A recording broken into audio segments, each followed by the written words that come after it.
नमस्कार दोस्तों, आप सभी को राधे राधे।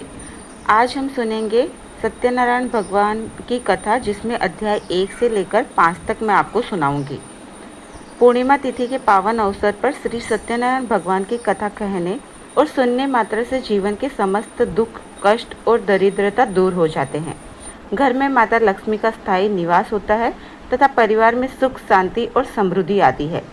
इसलिए प्रेम, श्रद्धा और भक्ति भाव से श्री सत्यनारायण भगवान की कथा का श्रवण करें और पूजा करें। कथा आरंभ करने से पहले सभी प्रेम से बोलिए श्री सत्यनारायण भगवान की जय और कमेंट में सत्यनारायण भगवान की जय अवश्य लिखिए। शुरू करते हैं प्रथम अध्याय।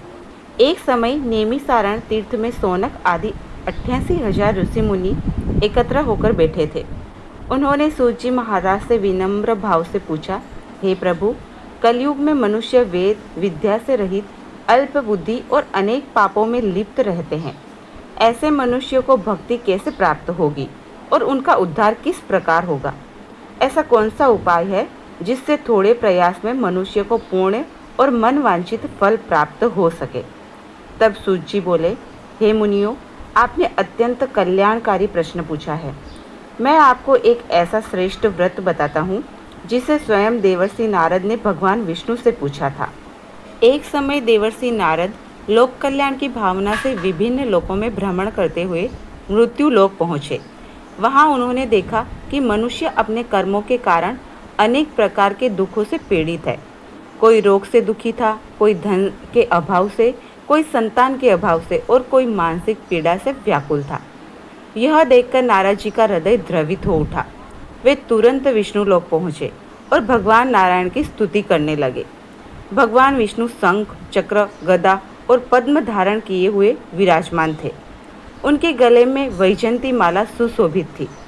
नारद जी ने कहा, हे प्रभु, आप संपूर्ण सृष्टि के पालन करता है, भक्तों के दुखों को दूर करने वाले हैं। मैं आपको बार बार प्रणाम करता हूँ। भगवान विष्णु बोले, हे नारद, तुम किस उद्देश्य से आए हो? अपने मन की बात कहो। तब नारद जी बोले, हे प्रभु, मृत्यु लोक के मनुष्य अपने कर्मों के कारण दुखी है। कृपा करके ऐसा उपाय बताइए जिससे वे थोड़े प्रयास से ही अपने दुखों से मुक्त हो जाए। तब भगवान बोले, हे नारद, तुमने लोकहित का श्रेष्ठ प्रश्न किया है। मैं तुम्हें एक महान व्रत बताता हूँ। यह है श्री सत्यनारायण व्रत। इसे श्रद्धा और विधि विधान से करने वाला मनुष्य इस लोक में सुख भोगता है और अंत में मोक्ष प्राप्त करता है। भगवान ने बताया कि संध्या समय भगवान सत्यनारायण का पूजन करना चाहिए।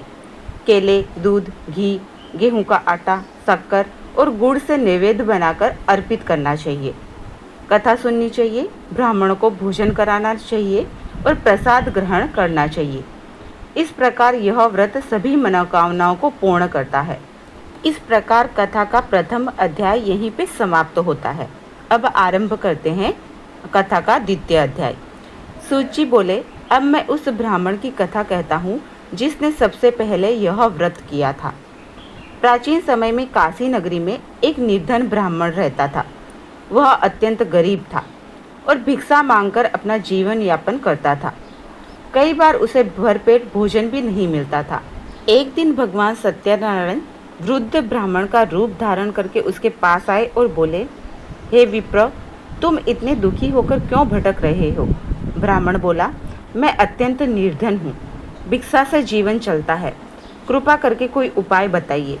तब वृद्ध ब्राह्मण बोले, यदि तुम सत्यनारायण भगवान का व्रत करोगे तो तुम्हारे सभी दुख दूर हो जाएंगे। इतना कहकर भगवान अंतर्ध्यान हो गए। ब्राह्मण ने निश्चय किया कि वह अवश्य यह व्रत करेगा। अगले दिन भिक्षा के लिए निकला तो उसे सामान्य से अधिक धन प्राप्त हुआ। उसी धन से उसने व्रत किया। व्रत के प्रभाव से उसकी गरीबी दूर हो गई और वह सुखी जीवन जीने लगा। एक दिन एक लकड़हारा उसके घर आया।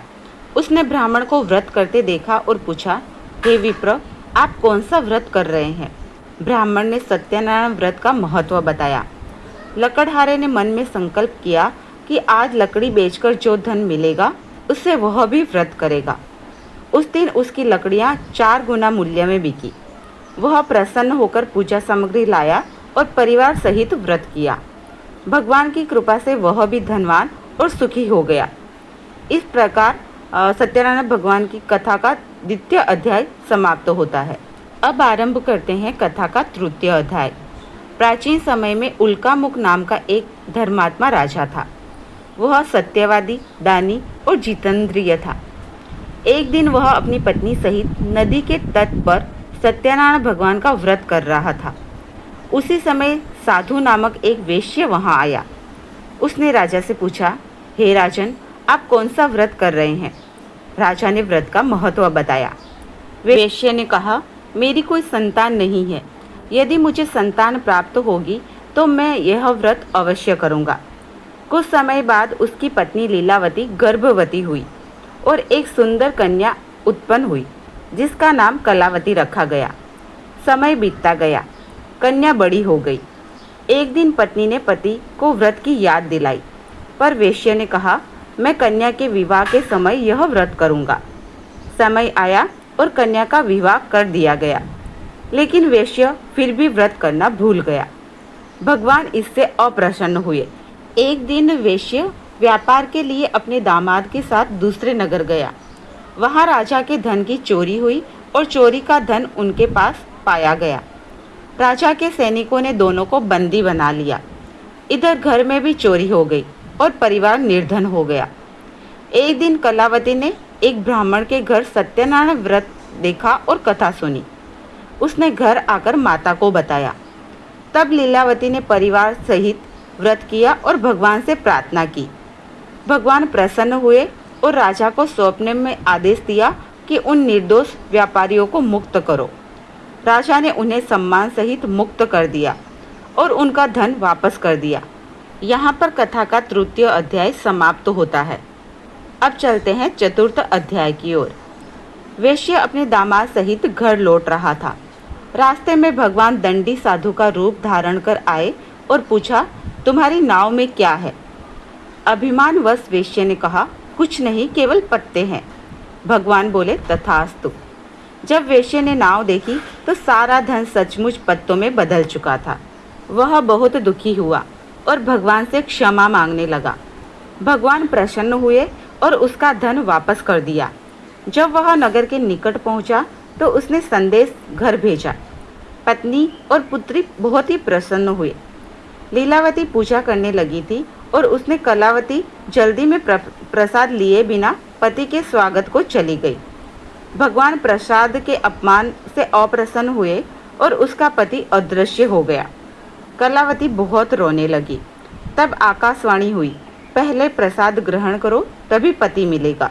फिर कलावती वापस घर गई, प्रसाद ग्रहण किया और लौटकर देखा तो उसका पति वापस मिल गया था। सबने मिलकर भगवान का पूजन किया। इस तरीके से यहाँ पर कथा का चतुर्थ अध्याय समाप्त होता है। अब आरंभ करते हैं पंचम अध्याय। सूची बोले, एक और कथा सुनो। तुंगध्वज नामक का एक राजा था। वह एक बार शिकार खेलते हुए जंगल में गया। वहाँ कुछ ग्वाले सत्यनारायण भगवान की पूजा कर रहे थे। राजा अभिमान में था। उसने भगवान को प्रणाम नहीं किया। ग्वालों ने उसे प्रसाद दिया, पर उसने प्रसाद का अनादर कर दिया। जब वह अपने नगर पहुंचा तो देखा कि उसका राज्य नष्ट हो चुका है। तब उसे अपनी भूल का एहसास हुआ। वह वापस गया, भगवान की पूजा की और प्रसाद ग्रहण किया। भगवान की कृपा से उसका राज्य पुनः समृद्ध हो गया। सूची बोले, जो मनुष्य श्रद्धा और भक्ति से यह व्रत करता है उसे धन, पुत्र, सुख और अंत में मोक्ष प्राप्त होता है। इस प्रकार यहाँ पर कथा का 5वां अध्याय समाप्त होता है। तो दोस्तों, ये कथा आपको कैसी लगी कमेंट करके ज़रूर बताइए और कमेंट बॉक्स में सत्यनारायण भगवान की जय अवश्य लिख के जाइए। धन्यवाद।